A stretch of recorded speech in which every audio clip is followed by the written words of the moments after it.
Good morning again, everyone. So we are about ready to launch session number 2, unpacking and doing our best for understanding of AB 130 and the recent changes to the subject matter, competency, and basic skills requirements. I am joined with this session with Dr. Nicoletta Bateman, who is the Chair of Liberal Studies. Did I get that right? Chair of Liberal Studies for CSU San Marcos. So welcome, Dr. Bateman. We're looking forward to just sharing some information and obviously entertaining questions that we can try to answer. Nicoletta, did you have a peer that was going to join you? Do you know if she was going to join you, the credential analyst? She might join. Yeah, she has a meeting and she's going to join us when she's done with that meeting. And she's going to be here just to, see if she can answer any questions. She hasn't prepared anything specific. Okay, great. Yeah. And we do have expertise in the room, I'm sure, with others who may have, are involved with this. So we'll do our best. I think the goal is to really kind of cover it from, as much as we can, from, the context to the implementation and to where we're at specifically with some of the CSU campuses who are operationalizing this, as well as some of the community colleges. So we do have a PowerPoint, so I'm going to share screen. I'll bring it up and then I'll hit the present button and we'll go from here. Okay, all righty, there we go. And I did press record, right? Yes, okay, thank you. All right. Okay, so yeah, session number 2, AB 130. And I'll drive here. I think I have it up, so I'll start here. Nicoletta, do you want to provide some of the context? Yeah, hi everyone, thank you for having me. So I know that you've started a couple hours ago almost, and this is my first time at this type of meeting. So I am here to talk a little bit about the impact of AB 130, and I guess we need to back up a little bit as to why this came about. So AB 130 was passed to provide additional ways for teacher candidates to satisfy basic skills and subject matter requirements. What are these things? So basic skills and subject matter are 2 things that candidates for teaching credentials have to meet before they go to a teaching credential, before they're admitted. Prior to the passage of AB 130, the basic skills requirement, which is BSR, was satisfied through taking a CBEST, which is a set of exams, or they could use SAT scores, ACT scores, AP classes. So there were a variety of things that students could use to meet the basic skills requirement.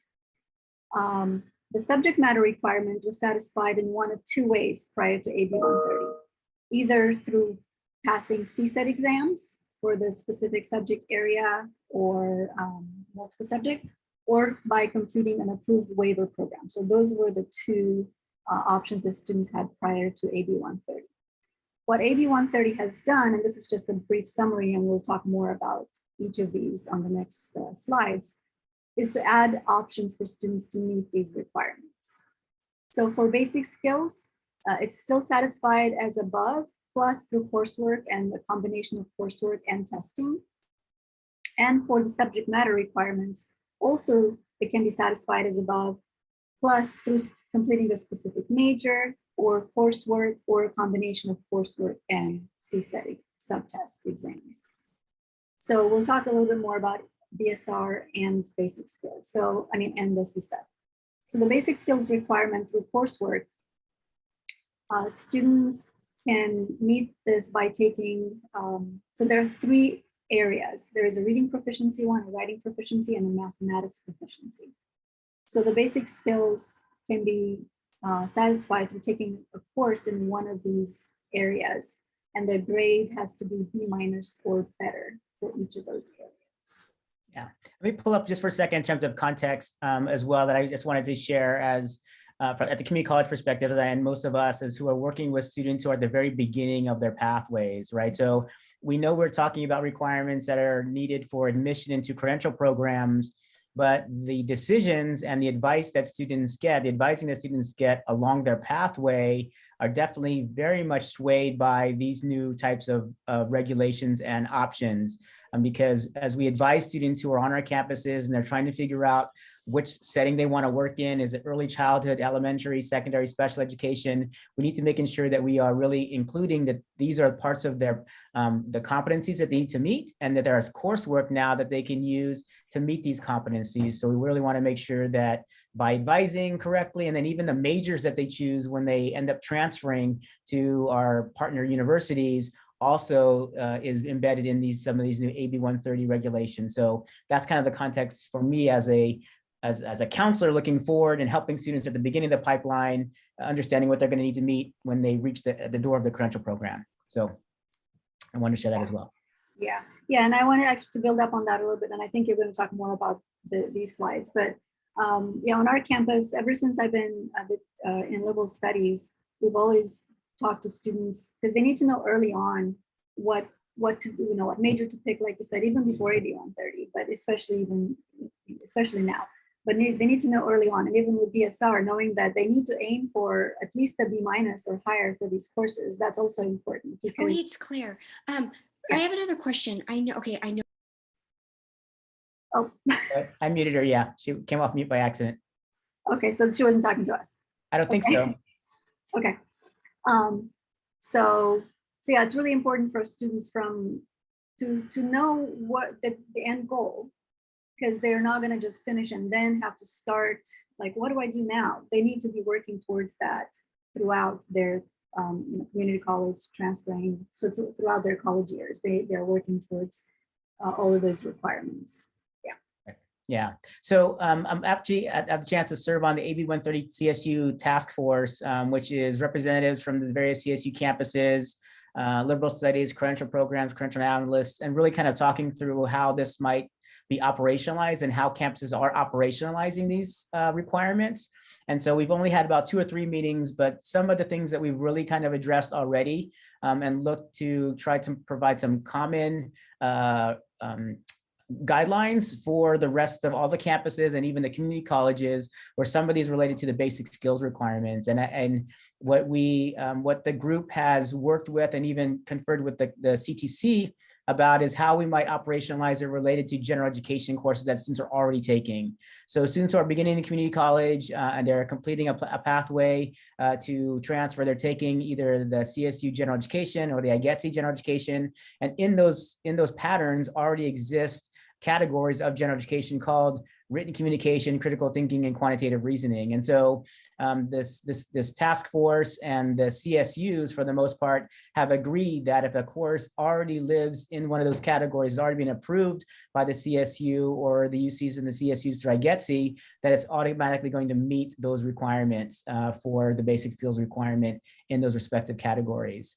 But as was shared earlier, the grade is really important. It needs to be a B- or better in order to automatically meet it. And it needs to be either 3 semester or 4 quarter units as well. There is an opportunity for other courses that students complete at their undergraduate level or to meet these requirements, but a letter of verification is something that is required to meet that needs to be provided by the college of where they took the course, to verify that the course that they are attempting to use meets either the reading, the writing, or the quantitative reasoning, or a combination of reading and writing. And so the letter of verification that is required typically needs to be signed by the department chair of where the course is offered, or the registrar of the college. The letter is actually that they've produced, that the most of the CSUs have shared with us, has been something that is a generic letter. It's not student specific. It's basically just, it's more course specific to say that this course at this community college meets, verifies that it meets this area of the BSR, right? Then it's signed by the department chair. And what I've learned from my colleagues at CSU is that once that letter is on file at the CSU, it does not have to be replicated again for another student. It just becomes part of the credential analyst file that they could look up to see that, philosophy 110 at Santa Ana College meets the critical thinking and the reading requirement for the BSR, because they have a letter of verification from Santa Ana College. And so that's my understanding, and then the piece of how this is operationalized And then I wanted to share with you a little bit about how SAC is doing this with our students, because we've already had students, you may have already had students who have come back to your campus looking for information on how to get these letters. And so I have on the Santa Ana College website, and I actually borrowed this directly from Cal State Fullerton, is I'll share now, let's see my, hang on, I have to have the, hang on, sorry. Screen share this. If I end that, yeah. So on the Center for Teacher Education webpage here at Santa Ana College, we have a link to the basic skills requirement. And then this talks a little bit more about the basic skills and subject matter competency requirements. And then this idea of requesting a verification letter for coursework. And so students would go here and they click on a link, and this will take them out to a Google survey that asks them for their name, their last name, their phone number, their SAC ID when they were a student here, which area of the basic skills they're trying to meet, what course they're trying to use, and then what credential program they're seeking this waiver for, and then the date that the response is needed by. And so these are all collected, and then I follow up with the student and route the request to the specific department chair. And the department chair then is the one that creates the letter, or develops, has a letter, template of a letter verification that they complete and send to the student. And I'll actually drop the template of the letter into the chat as we proceed forward. So I just wanted to share with you as one way that that's being operationalized at Santa Ana College. Oops.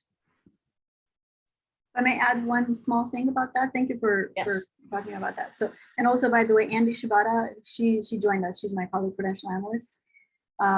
So with these areas, and Andy, maybe you can add something. So the reason that letters are needed from department chairs, so let's say some of these courses in critical thinking, let's say, they may be in a subject area that has a prefix that's not listed on for the basic skills requirement. So the CTC needs that letter to say that that course is equivalent and meets that subject area. If it's in a subject area that has a prefix that's outside of what you would typically see.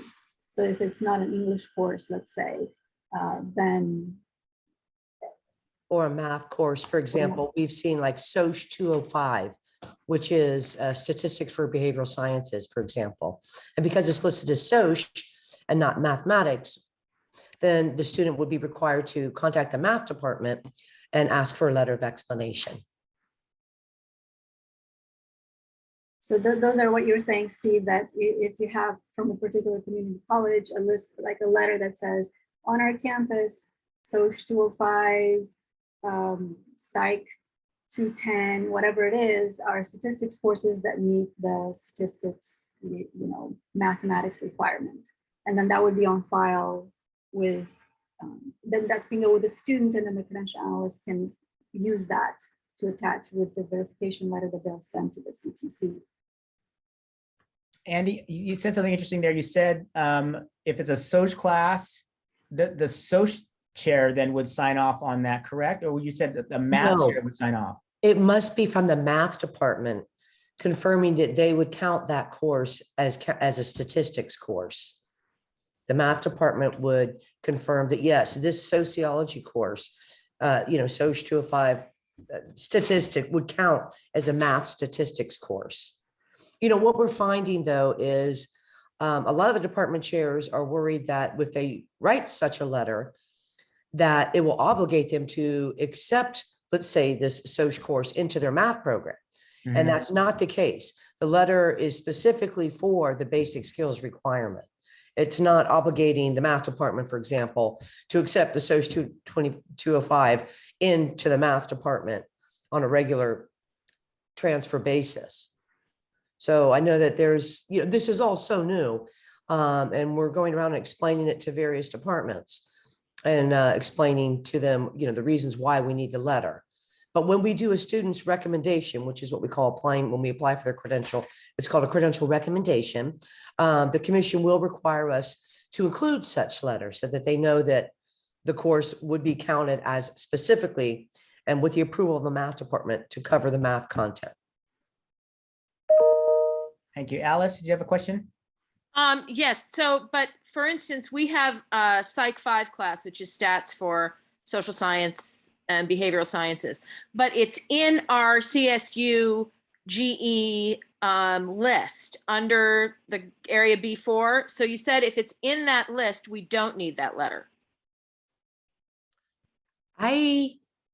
Nicoletta, help me out here. Not necessarily. We are going to get, we will require a letter at this point in time. So if I you know. go- Yeah. Go ahead. Go So ahead. that's what I was going to say. So Steve, you went back. So notice how for mathematics on the third bullet point, it says for mathematics proficiency, it has to be a course in algebra, geometry, mathematics, quantitative reasoning, or statistics. But typically they were looking for like a math prefix course. So if it's a statistics course, that's social course or psychology course, it needs to be acknowledged, verified that, yes, even though this says that it's psychology, it's still a statistics class, it meets this mathematics proficiency. And our understanding right now is that the commission wants it to be from the department chairs of like math for any of the math courses that would be counted, from English or literature, whatever the English department equivalent is for the reading courses. Okay. And Steve, you said there's a template, there's an example of that letter on the Santa Ana. I put it into the chat. It's the one that we use, right? That's what I actually developed from with Cal State Fullerton, actually shared that with us. So I put it into the chat as a Word document. So, so just interesting to think this, because it says statistics actually in the legislation here, in this document that's pulled from the legislation, my thought would be if it has the title statistics in it, that is a statistics course, regardless if it's taught in psych, soc, or math. So it seems interesting to me, like an extra layer to ask for verification when it's already in the title of the course. So, but I hear what you're saying, and we're all kind of adjusting to this these new requirements. But so it seems a little bit also kind of inconsistent too, because Cal State Fullerton, our partner, is saying it needs, if it's a philosophy course or if it's a social class, it's signed off by the social chair or the philosophy chair. So I think we have some inconsistency there happening across the CSUs also. Yes, if I may add, Steve, I think there is a need to get some clarification on that. It's my understanding that some departments, not necessarily the math department, but that offer some form of a statistics class in a separate discipline, that these courses may not be equivalent to what the CSUs are requiring. Okay, I mean, I think, yeah, it's interesting because what I think Andy was sharing was, you know, when most people, faculty are signing off on courses, they're thinking about an equivalency or it's going to count for or substitute for a major requirement. But you know, this is like the education needs to happen to say that this is, that the course is meeting a basic skills requirement for the teaching credential program versus any type of articulation or meeting a major requirement and other kinds of things as well. So I think that's the challenge that we have to be able to communicate to our colleagues, but that we also need to know from the commission who the appropriate person to sign off on the letter might be as well. So, so I wrote that question down, and I will definitely follow up when AB 130 group meets again. Thank you. That would be really good to have clear. So go Go ahead, Nicoletta. So for so while the basic skills, obviously there's still things to work out on there as far as like who needs to sign, and yeah, the commission is the one that needs to tell us who they want, and because our understanding was that some letters have been rejected because they weren't signed by the proper people, but maybe that's still, maybe since then they've worked things out. So we need to get clarification on that. That's correct. That is correct. There have been letters that have been rejected because they weren't signed by the proper department. And like, for example, the philosophy course, the letter would not come from the philosophy department because it's being used as an English course. The commission was fairly specific about that, that the letters need to come from the department chairs or the registrar's office. And as you said, we are still working this out. Right. And once we're going to talk about the subject matter competency, and I'm just going to tell you up front, this is even less clear and more difficult. To explain and to implement. Yeah. I don't know of any of the CSUs that have this down completely yet. Right. Alice, did you have your So- hand up again? Oh, no, it just never went. I never put it. Okay. Okay, so with the subject matter competence, there used to be the two options, right? So either take the CSET exams or complete a waiver program. Now there are 3 additional options. So the first 2 are still there. The last 3 are the new ones. So students can complete coursework that addresses each of the domains in whatever subject area they're gonna plan to get a credential in. Or they can complete a BA or a higher degree as follows here. So for single subject, a major in one of the subject areas, and there is a whole list of subject areas for majors that we're gonna look at. So they can major in math or English, art. For multiple subject, it's a major in liberal studies or another degree that includes coursework in the content areas for multiple subject. And for education specialist, it's a major in any of the ones above. And the 5th option is a combination of basically coursework and subtest CSET exams. So students could take one subtest of the CSET and take coursework for the others, or some combination thereof. So if you go to the next slide, and we have a little bit more detail. So for a single subject, these are the degrees that are listed right now. The major but must be the exact degree credential. They have to match.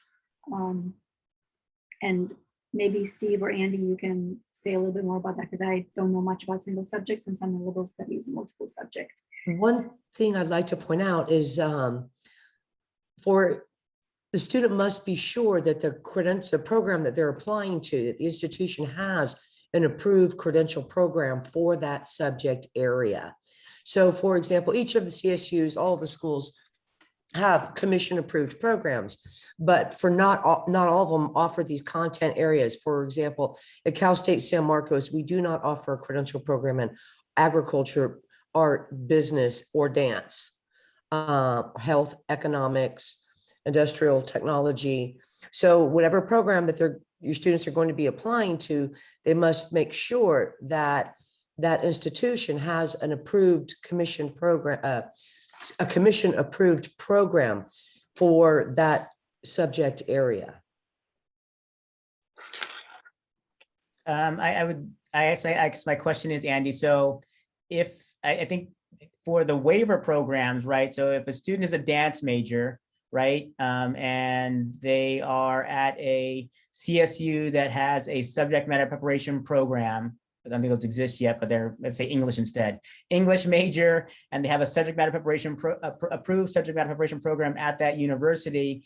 The English major and the SMPP would waive it, right? But let's say they were at your school and you had an English a bachelor's degree in English, but it was not a subject matter preparation program, that would also still automatically meet subject matter competency. That's right? correct.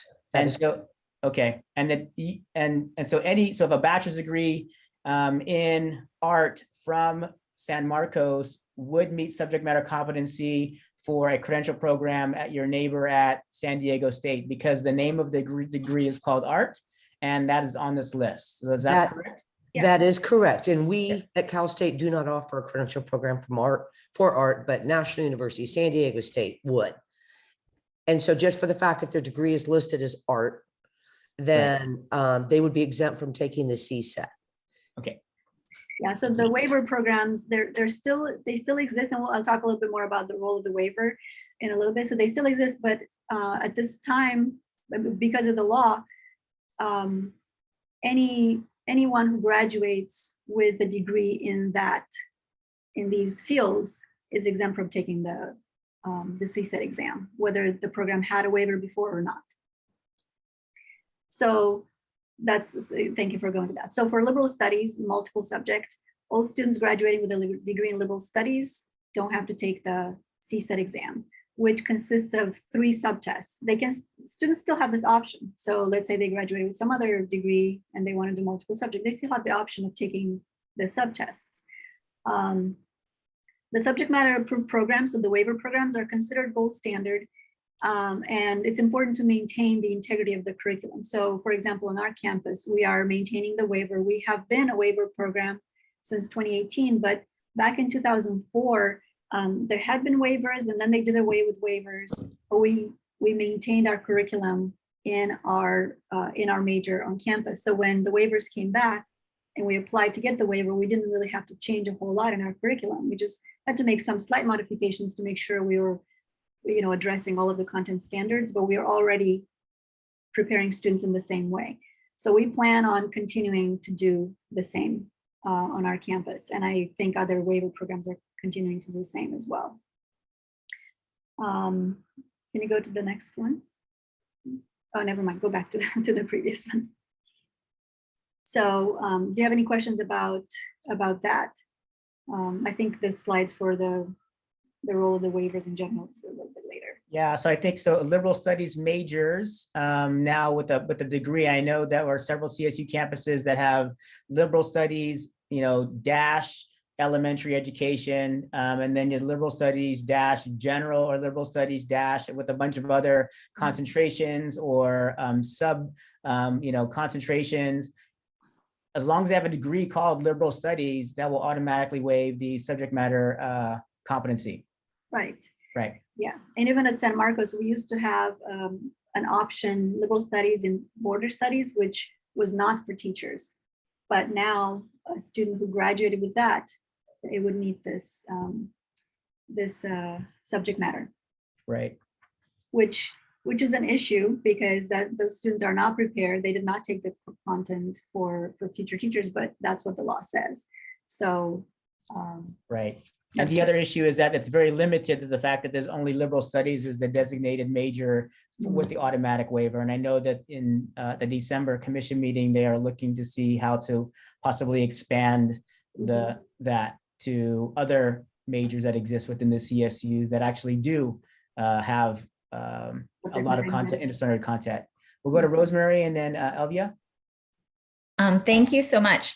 Yeah, it was interesting because just the other night, one of our counselors was saying, oh, and I just got news that San Jose State's program qualifies, their child and adolescent development. And she was conflating the waiver program that they have qualified for, I guess, with that program.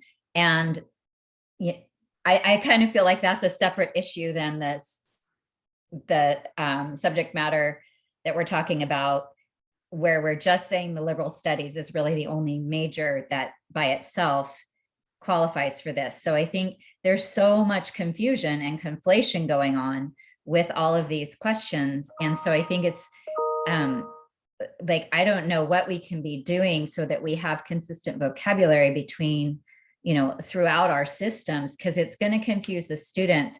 And this was in a basic skills requirement workshop that we were providing to give people information. And she shared this, and we had a credential analyst who kind of clarified things, but we don't always have we happen to be lucky enough to have Cal Poly right here. So we have our credential analyst at a lot of these things. And so I think we need to really be careful with the vocabulary we're using, because the way it was presented was like, yeah, this just got approved to meet these criteria, when in fact it has been, if it had a waiver, if it had the waiver program already set up, that's different.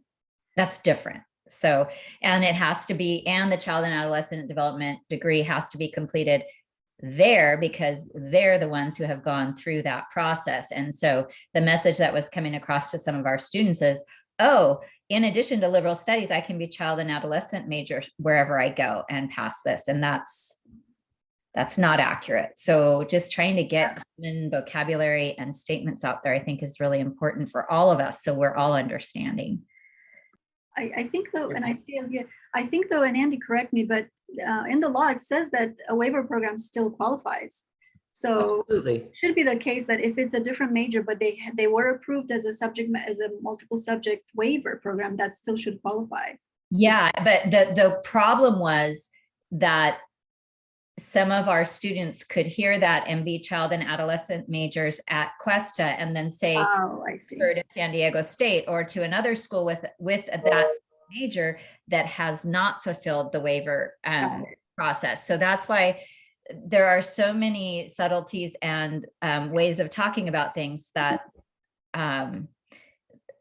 we just have to try to keep our, because I was confused and I didn't want to, you know, contradict her because she is the one who had the conversation. And then, you know, we kind of figured it out later on, but it can be so misleading to our students, and they're being led in so many different directions with all this news coming out here, there, and everywhere, that I've been thinking it's really helpful to have common vocabulary and understandings amongst us. Great point. Elvia? Thank you. Also for clarification, when you make reference to a student who has any degree in liberal studies, are you also including a degree such as an Associate of Arts degree in liberal studies as meeting that requirement? No, it Okay. would have to be a bachelor's degree. Super. Okay. And the reason I ask is because along the lines in reference to what Rosemary just made mention of, some of the community colleges offering the degree in child and adolescent degree. I just want to have a clear understanding that students that pick up an Associate of Arts degree is not necessarily meeting the requirements that you're currently referencing to as being exempt or waived from. That is correct. It would have to be at the bachelor's level, if I'm understanding you correctly. Yeah, like our child and we have a human development with the emphasis in child and adolescent development, but those students are required to take the CSET exam for a multiple subject credential. Thank you. Thank you. Nicolette, are we done with this slide? Are we on to the next one? I think so, yeah. Okay. So, and maybe Andy, you can help me with this because I don't know much about special ed, but it seems like the special ed is more about the credential that you go to, but as far as the CSET or the subject matter, it can be in any of the ones that you complete and are available for the credential on the program that you apply to. Yes, at Cal State San Marcos, I was sorry to see this slide because at Cal State San Marcos, our program is a little bit different. We don't have what other institutions call a standalone special ed program. That would mean somebody with a bachelor's degree could apply and obtain just a special ed credential with us. At Cal State San Marcos, if you do not have a teaching credential already, then we require our students to enter a program called the concurrent multiple subject / education specialist. And with that program, the students come out of it with both a basic multiple subject credential and an education specialist credential. At our school, with that program, the students are required to have the CSET or equivalent for multiple subjects. So that would either mean a degree in liberal studies or take the multiple subject CSET. For those students who have a base credential already, the multiple subject or a single subject that want to obtain an ed specialist credential, then they apply to what we call our add-on education specialist credential. That particular group, these people who are already teachers, at that point, some of them come into our program and let's say they've been an English teacher. So they have never, of course, the CSET that they took was either the waiver or the single subject CSET for English. Now at other schools, I can't speak for other schools just because we don't have the program, a standalone education specialist program. But I believe, and like I really don't don't think I should be addressing this, but for the base credential, if you have a standalone ed specialist program, I believe the requirement is that they pass the multiple subject CSET exam or have a liberal studies waiver. Yes, please. So Andy, then for like students at a community college, if they want to become a special ed teacher, what's the best major for them to like kind of gravitate towards? I am going to say definitely a liberal studies degree for the multiple subject. Yeah, for a liberal studies degree and take the multiple subject CSET, because let's say, for example, they wanted to get the single subject for history. Okay. Well, then a single subject, that's going to limit the students to teaching social science in high school to a group of education specialist students. The districts are going to want somebody with a more broad credential, which is what the multiple subject matter competency, be it the waiver program or the CSET, would give them. So that is that's my personal recommendation with our experience with our partner schools here in the San Diego area. Did I confuse everybody? It's this. So I think it's individualized, pretending closer to the CSUs you partner with. For example, our closest partner is Cal State Fullerton, right? And so they will allow students to use either a multiple subject or a single subject matter preparation program to go into their credential program. And then even within at the undergraduate level for special education or multiple subjects, they have a child development pathway that's an ESM and a liberal studies pathway that's an ESM as well. So I think it depends on, the nature of your credential program and whether it's a standalone or a combined, and then kind of, what the undergraduate pathways exist at the different CSUs at your campuses. So, but, I think the legislation for AB 130, how they define meeting subject matter competency is basically what it says right here. It's, either way. By using an academic degree major that's listed under the multiple subject, like liberal studies, or one of those other methods as well for single subject.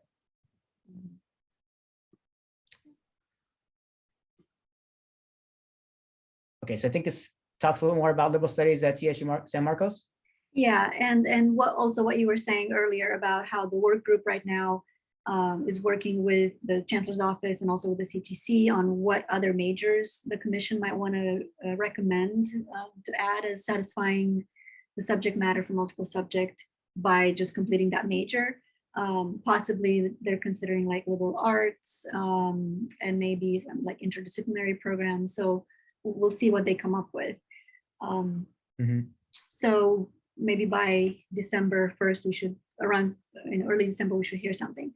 What we're doing at Cal State San Marcos with this, we're in the process of figuring out what we're doing.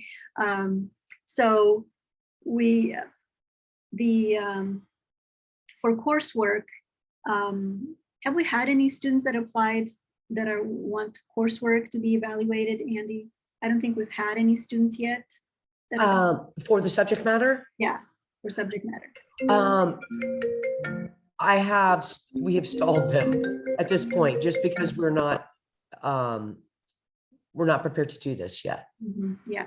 So there's a lot of, I'm sorry, go ahead, Nicola. No, go, you finish, sorry, I interrupted you. No, I'm sorry. Yeah, we're still having conversations with the various departments explaining what all of this means. Yeah. Yeah. So one thing that's different and that the credential analysts haven't had to do before and are not really prepared to do is, in the legislation, it says that, for coursework, for satisfying subject matter through coursework, it needs to be verified that the subject matter is the right subject matter. So now you have all of these different majors that potentially could work for all of these different, and including multiple subject. So on our campus, what we're considering doing is having the faculty in the specific disciplines do the verification of the coursework. So for example, in liberal studies faculty are going to be looking at coursework that students submit for having it count as, waiving the CSET exams if they didn't major in liberal studies. right? And And- that's, yeah.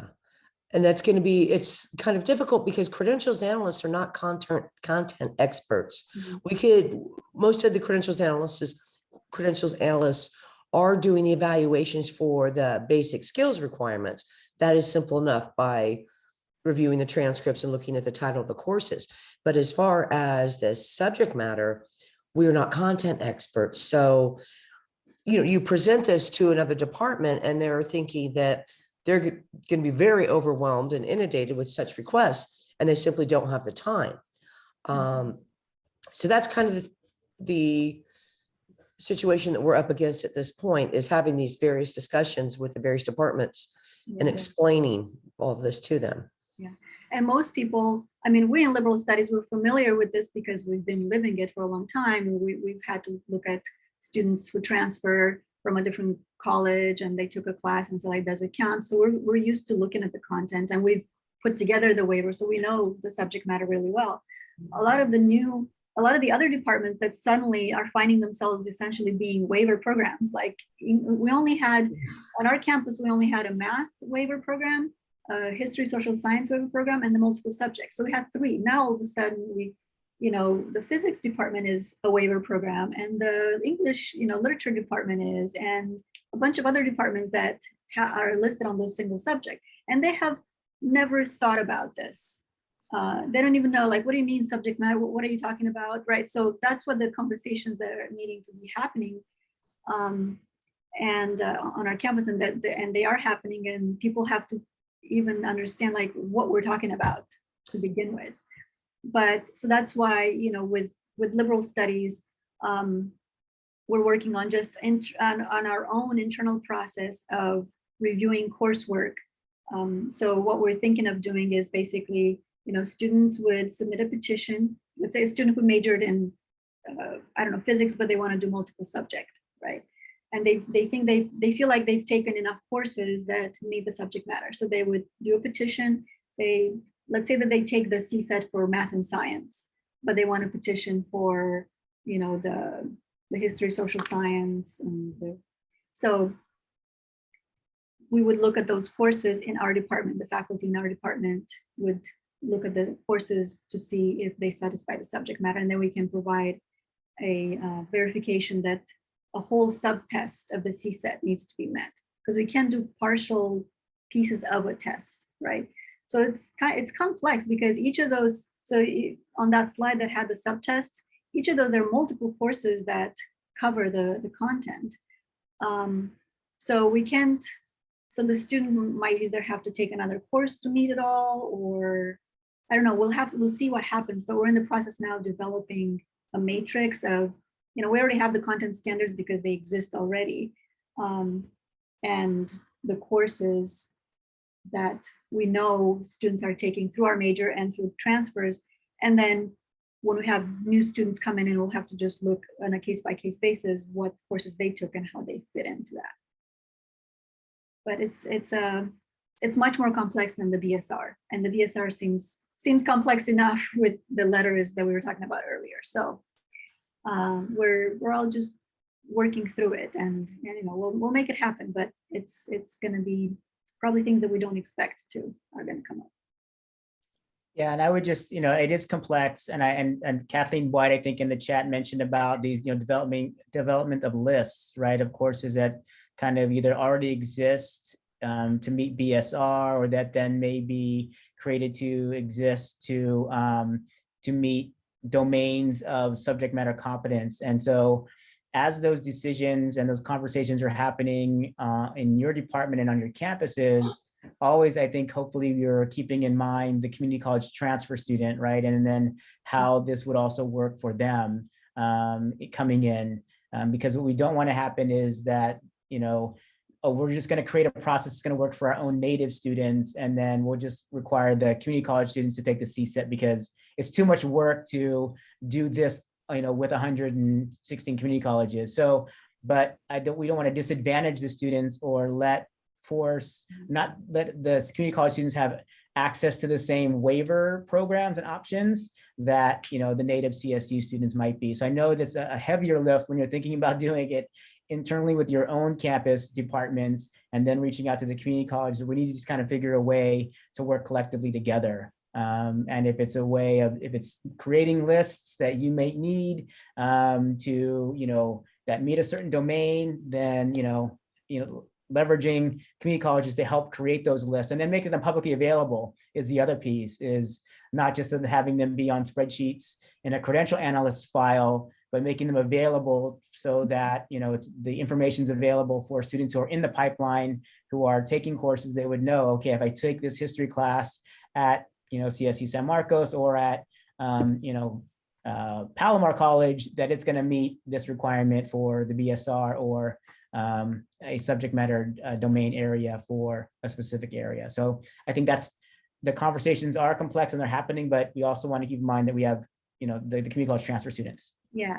And we actually, on Wednesday this week, we had a meeting with several of our community colleges and we talked about this. So not everybody was able to be there, but we do keep that in mind, and it is complex, and definitely things still fall through the cracks as far as like, oh, where this infers, because some of the community colleges representatives that were there had at least heard about AB 130, and some this was completely new for them. So yeah, the information flow needs to be really. Yeah, and I think we're building the bridge as we're crossing it, right? I think that's or flying the plane. We're building the plane as we're flying it, or whatever those analogies are. So it's really, it's kind of messy, but we understand the context of it is to alleviate the exams for some of our students that became barriers, particularly for students of color. So how do we, make this thing work and not make it more complicated than it already was? It already is. Is that Veronica? Is that you with the question? Yes, it is. And I hope I'm not stopping the presentation, but I have a question in terms of some of the comments that were made right now, like some of the stakeholders, community colleges, faculty member, department chairs are just learning about AB 130. And I'm the education faculty and the coordinator of the teacher prep program at my community college, but it's really just me in terms of the education program. So I've been learning about AB 130 through some of our COPs and through the ACCCTEP meetings. And I recently met with my CSU partner with their recruiter for the credential program. And we kind of talked about where they are in terms of information and how we can help support students, but it's still very new to me. And I was going to reach out to some of my colleagues on campus to set up a meeting, but the English department chair kind of got ahead of me because she's already getting requests from students. And I don't know who these students are. They might be students that came through our community college, years ago, because our education AAT is only about 6 years old. So they may have even done another program. And so anyway, we have a meeting coming up early next week with some of the department chairs, the curriculum chair, and I'm going to reach out to the counseling chair and hope that they're available on such short notice from what I'm listening to. And what would be like the starting point of our campus conversation? Because all of this is a lot of information to unpack. And like someone just said, some of these discipline or faculties have never had to consider a particular course in their area that meets, something down the road for a student. So what would you say are maybe the top 3 or 4 areas to plan for, like the initial meeting of, the campus wide stakeholders, like a group of 4 or 5 of us? Yeah, this is my last slide, so I'll add this and then we'll go back to the previous one, talk about the future of it. So like the steps that exactly what you're saying, Veronica, is one is connect with your local partners and see here and what they're doing, how they are operationalizing AB 130 on their campuses, what forms are they using, what websites do they have, what information can they provide that then you can provide to your students and then to your own faculty as well. And the people you may want to reach out to or the liberal studies department chairs or program directors, and then credential analysts who are actually at this point, seeing the students or trying to help your students, former students, get admitted to the credential programs. Explain it to the registrar, because the registrar maybe also be a point of getting these requests, because that's what the legislation says, is it's signed off by the registrar. So asking the registrar, and then also the department chairs in those areas that primarily BSR is going to be, a letter of verification may be requested. And then really just share with them. And at the end of this slide, there's a lot of different resources and documents that you can share with them about the new changes to the BSR. Develop a template letter of verification and vet that with your local CSU, just as we did at Santa Ana College, and we actually borrowed theirs and just put our letterhead on it to say, yes, if we got this from SAC or from your college, we would 100% accept it for our credential program. Developed a communication process, so that, as I did with my department chairs, I said, if you get the request via email from one of your former students asking you to verify that philosophy 110, just direct them back to that form, that website, and have them submit the request so that we can centralize it. And then, we can get the information and keep track of who's requesting. And then also counseling faculty, I think you mentioned that as well. They're going to be a point of contact for students who need this information, and other faculty or staff or other folks who may be coming in contact with your not just even your elementary ed teachers, but your future special ed and your future math teachers and future history teachers who are on your campus now, but may not be in your education program because you only have an AAT in elementary education. So that would be my advice in terms of where to go next on your campuses. So I think we have a few minutes left to talk kind of about, maybe crystal ball a little bit, even though we don't have the answers to where we're at now, maybe crystal ball a little bit in terms of the future, where this may take us with things like subject matter preparation programs and our associate degree for elementary teacher education.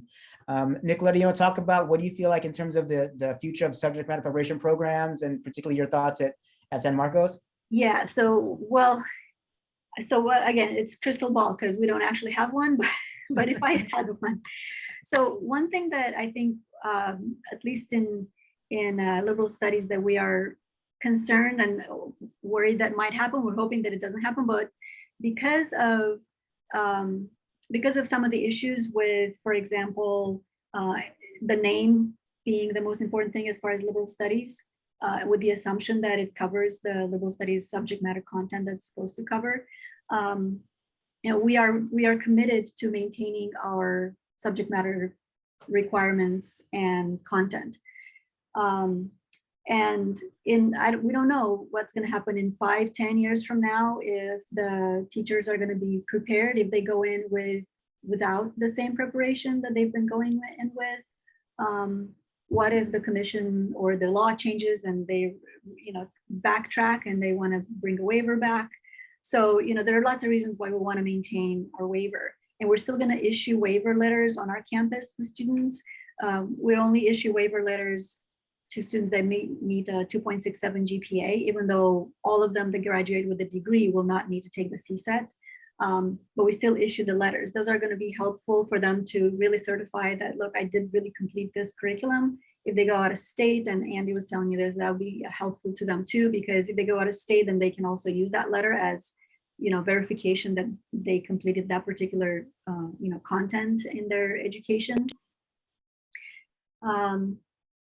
So I think that, and just as a commitment to our future, to our kids, to the future kids, we want them to be prepared by really well prepared teachers. So I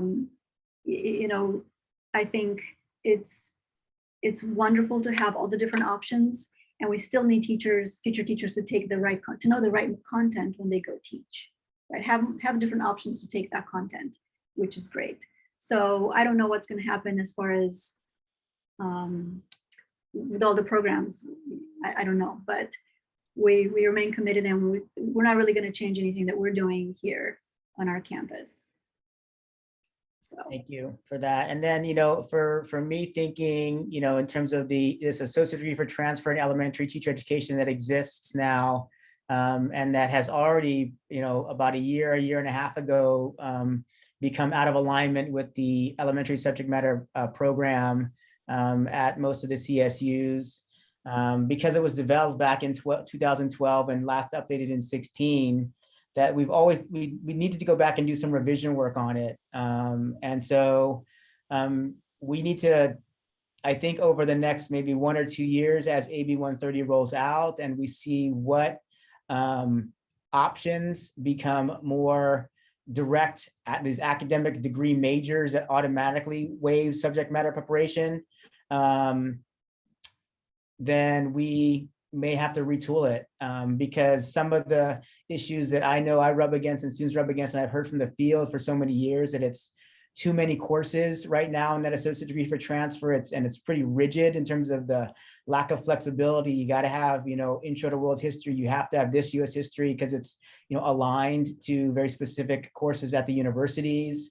And then the fact that it's kind of fallen out of alignment with the similar major, even if it's a liberal studies at a CSU, that was designed for. There are some CSUs that have stopped using it as a similar major. So it's actually lost its benefit for the student to actually use it at a community college, the 0.1 GPA bump, the priority admission consideration, all those kinds of things as well. So it needs to, I think, in the future, we'll really need to, I think, hopefully, look at it as a whole, as the structure of the transfer model curriculum, and maybe rethink about it in a way using AB 130 lenses, where there are coursework areas that you can meet, specific domain areas that can be met with maybe clusters of courses, and maybe make it more flexible. And so it'll be interesting to see how this kind of rolls out with the CSUs and what they're starting to do with their native students who have these requests to say, can you look at my transcript and tell me which courses would meet, apply towards subject matter domains for the elementary, for the multiple subject, and then seeing if somehow we could craft a degree, a lower division A degree that kind of works off those groups of courses. And so I know that the State Academic Senate for the California Community Colleges has already reached out to look for a new lead for the FDRG, the Faculty Discipline Review Group that put together the TMC for the elementary teacher education degree. And so I think it'll be time, hopefully in the next year, to bring that group together to rethink how we might restructure the associate degree for transfer in a way that more students can get access to it, and that it takes advantage of some of these new waiver options that exist for students within the CSUs and going into credential programs. And then the other piece here is, AB 928 is a new legislation that was passed that's pushing forward. It's new transfer achievement bill, something that's really trying to impact, I think, transfer students, and we're trying to figure out how that will also play out as well. Yeah, I just want to take a few seconds on that. So what that also came to us just as here it is. At least that one wasn't effective immediately. But basically what that bill, I don't know if any of you have, how many of you are familiar with what it does or anything like that, but basically it's requiring a singular transfer pathway, general education lower division pathway, not transfer, sorry, a singular general education lower division pathway for all UCs, CSUs, and community colleges. So the reason this is going to have a huge, it's going to have a huge impact on all the campuses, but for liberal studies, for example, because liberal studies, the lower division is, the GE is embedded in liberal studies.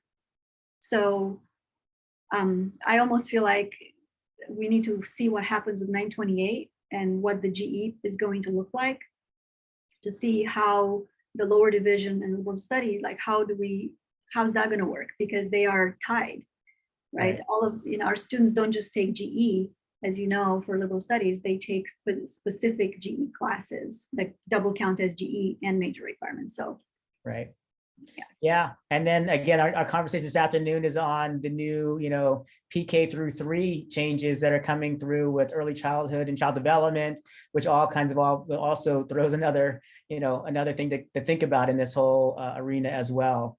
So I did have questions about I will definitely put this link to this presentation into the chat and to make that available. These are all linked resources that are available on this topic. A lot of them are either coded correspondence or program sponsor alerts from the CTC that kind of detail in very detail this work and what's being implemented. And then I also included a really useful chart that was developed by Cal State Fullerton about meeting the BSR, something you can use for students to show them all these requirements. It's a nice visual that's also linked to the presentation as well. So I'll pull up there to see if there's any other questions.